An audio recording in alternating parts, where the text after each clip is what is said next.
नमस्कार। आइए ट्यूटोरियल्स के इस यूट्यूब चैनल पर मैं अजय वर्मा आप सभी का स्वागत करता हूं।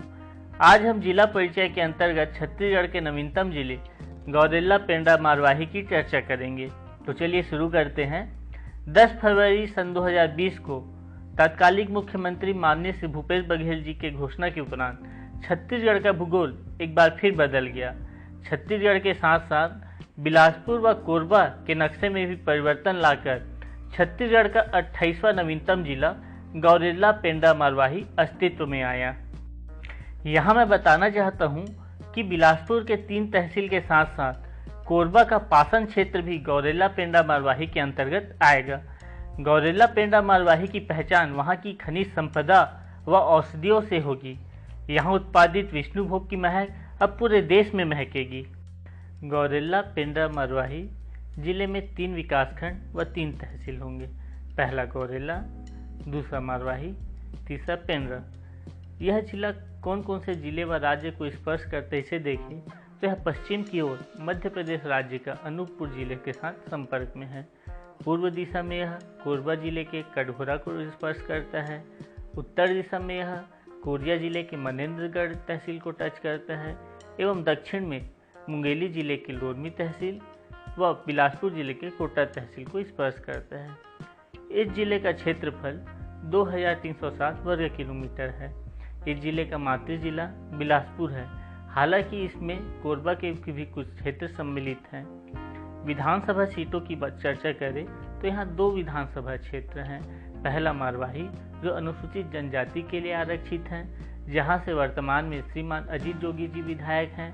अजीत जोगी जी के बारे में एक बात बताना चाहूँगा कि ये छत्तीसगढ़ के पहले मुख्यमंत्री रहे हैं। अगर प्रश्न में पूछा जाए कि छत्तीसगढ़ के पहले निर्वाचित मुख्यमंत्री तो रमन सिंह का नाम आएगा। दूसरा कोटा विधानसभा क्षेत्र जिसके अंतर्गत गौरेला तहसील के भी कुछ भाग आते हैं, जहाँ से वर्तमान में रेणु जोगी विधायक है।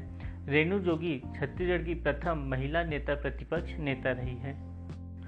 गौरेला पेंड्रा मारवाही में पर्यटन की चर्चा करें तो हम सबसे पहले देखते हैं कि यहाँ पेंड्रा रोड में पांडवों का मंदिर है।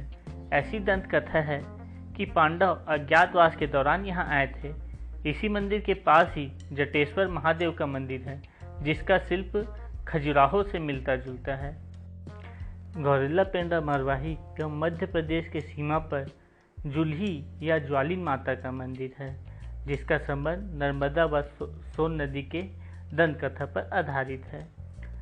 और दूसरे स्थलों की चर्चा करें तो यहाँ अमरकंटक मार्ग में गौरेला तहसील पर कबीरा चबूतरा है। गौरेला पेंड्रा मारवाही जिले में धनपुर नामक पुरातात्विक स्थल है, जहाँ उत्तर पाषाणकालीन साक्ष्य मिले हुए हैं। इस जिले के अन्य महत्वपूर्ण जानकारी की चर्चा करें तो यहाँ अंजनी नामक औद्योगिक क्षेत्र है, जिसे रानी दुर्गावती क्षेत्र भी कहते हैं। चूँकि गौरेला पेंड्रा मारवाही मैकल श्रेणी के अंतर्गत आता है, अतः यहाँ बैगा नामक जनजाति निवास करती है। यहाँ के मारवाही वन मंडल में सफ़ेद भालू भी देखा गया है। गौरेला पेंड्रा मारवाही के पकरिया में पशु प्रजनन केंद्र एवं बकरी प्रजनन केंद्र स्थापित है। यहाँ भालुओं के संरक्षण के लिए जामवंत परियोजना मरवाही तहसील में संचालित है। स्वतंत्रता संग्राम के समय गौरेला पेंड्रा मारवाही के पेंड्रा रोड से माधवराव सप्रे व उनके सहयोगी रामराव चिरोलकर व वामन राव लाखे के द्वारा यहाँ मासिक पत्रिका छत्तीसगढ़ मित्र का प्रकाशन किया, जिसमें कम से कम 32 पेज हुआ करते थे। इसका एक लेख टोकरी भर मिट्टी अत्यधिक प्रसिद्ध हुआ। माधवराव सप्रे जी के अन्य रचनाओं की चर्चा करें तो उसमें एकनाथ चरित्र, रामचरित, संत रामदास के ग्रंथ दासबोध की मराठी से हिंदी में अनुवाद, बाल गंगाधर तिलक की रचना गीता रहस्य का हिंदी में अनुवाद आदि सम्मिलित है।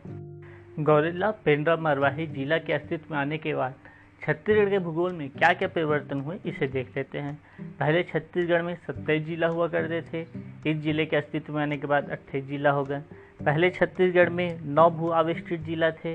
अब गौरेला पेंड्रा मारवाही बनने के बाद 10 भू आविष्कृत जिला हो गए। बिलासपुर इसमें जोन में सम्मिलित हो चुका है। पहले छत्तीसगढ़ में 7 जिला को स्पर्श करने वाला मात्र एक जिला था, बलौदाबाजार। अब 7 जिला को स्पर्श करने वाले 2 जिले हो गए हैं, पहले कोरबा, दूसरा बलौदाबाजार।